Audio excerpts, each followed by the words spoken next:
Hey guys, Shay here from Full on a Journey with another tarot deck and sort of book review. This is the Zerner Farber Enchanted Tarot. However, before the new edition came out, when they did the reprinting, I think it was like the 25th anniversary edition, before that came out, it was nearly impossible to find the Enchanted Tarot for a good price. But I had seen a bunch of the pictures and I was in love with the art. I thought it was amazing. And I found through my searching on eBay and Amazon and sort of the marketplace kind of stuff that they also created the Tarot Discovery Kit. This kit was this big box that came with a DVD, this book, and this deck. Now this is the Enchanted Tarot. I'll show you a card real quick. So this is the Enchanted Tarot just with no borders. And it's very small. So this is, in comparison, this fits in my hand, and I have tiny hands. Do I have a standard card somewhere? I don't have one laying right next to me, so I can't compare, but it's very small. This ends up being a little, sort of like a mini deck version. And I found someone who was selling the kit, but had lost the DVD, so they only had the book and the deck. And it's not really just a tarot guidebook, and it was the mini deck, and it was all sort of just, they had it, they were, was anybody interested? So before the reprinting, I got this deck for next to nothing. I think I paid, plus shipping and everything, maybe $25, maybe, somewhere in there. So it was a really exciting find, especially since I ended up loving the smaller size cards. I have no idea because I have not looked. I know a couple people have done comparison videos of the new version with the old version. I have no idea if this version even is a little bit different.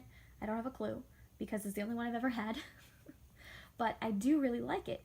And even though the guidebook is a little bit lacking as far as tarot specifics because that was on the DVD, it has some really cool stuff in it. So I want to talk about the book first. So the way that the book explains the cards, and there is a little bit of tarot intro stuff. Let's see what we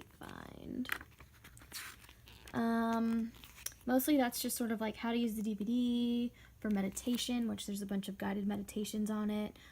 They do all sort of the explaining of what things are on the DVD, going through like what are the majors, what does that mean, what are the minors. They sort of go through a little how you meditate, how to breathe, that kind of stuff. Using the DVD to study the cards. Okay, so now we kind of get into what you get because it's not really just a tarot guidebook.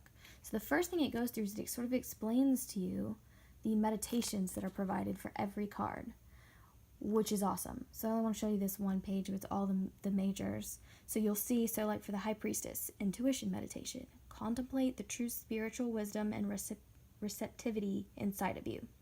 So, I mean, they're all like that. It goes through the whole deck that way, and they're really good. I was actually really impressed with them.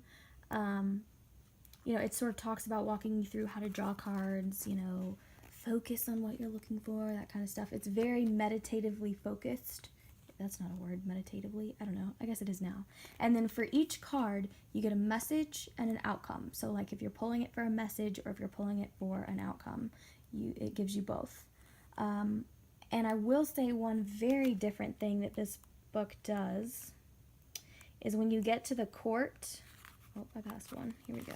So like here's the wands, here's some of the court of the wands. It is still just a keyword, a message, and an outcome. They in no way state that you are indicating a person. It's just another card in the deck, which is an interesting way to sort of look at the court. If you're somebody who struggles, maybe that's something that you want to look into. And again, I have no idea if this is the same view that they take on the court in the book with the Enchanted Tarot. This is the only book that I have of theirs. But I really did enjoy it. You get a lot out of it, even though it's very small.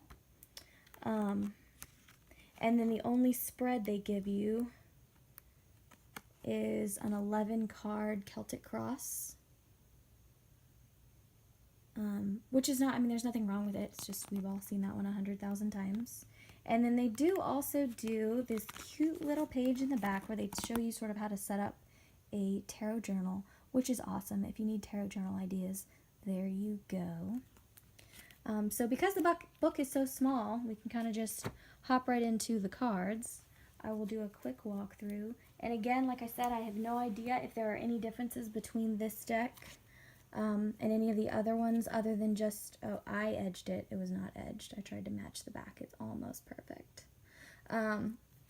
There's no borders, and then I know in the larger version, the titles are in the border. So because there's no border, you get the title right there.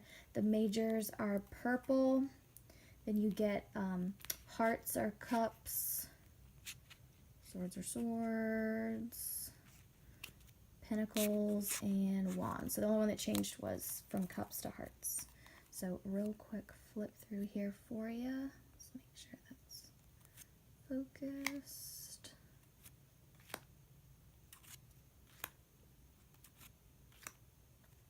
If anyone notices any differences, feel free to let me know. But I just was so in love with the art. It's very Rider-Waite-Smith. Strength is 8. Justice is 11. I love that hermit. So good. The art is absolutely amazing, which, I mean, her talent here is very clear, considering that they had to, you know, reprint because everybody wanted the old one so bad. And this version just worked better for me. It was the nice sort of little small pocket size. I have a little tin that it fits in perfect.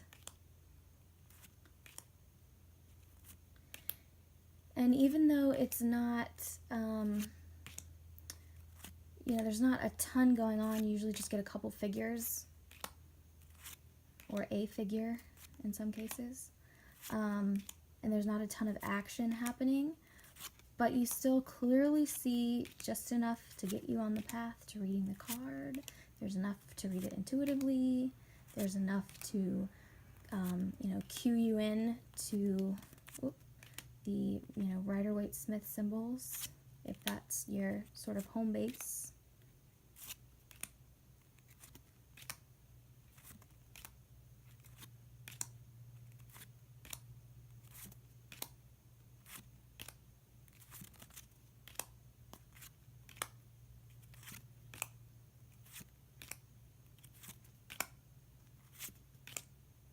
So good. I love the art. It's gorgeous. But I could say that over and over again, so I'll try not to keep repeating myself. The queens in this deck are fabulous. I think these are some of my favorite queens in all of my tarot decks. They are so, so good.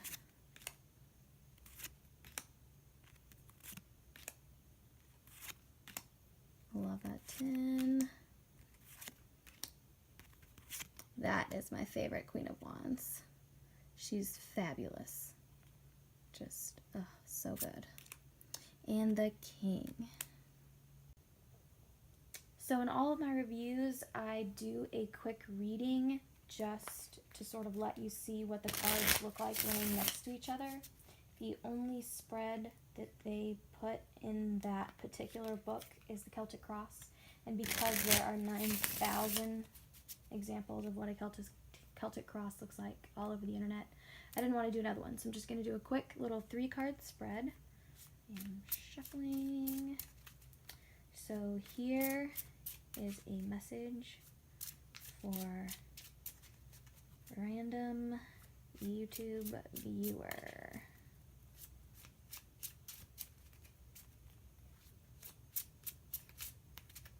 Alright, that feels well shuffled.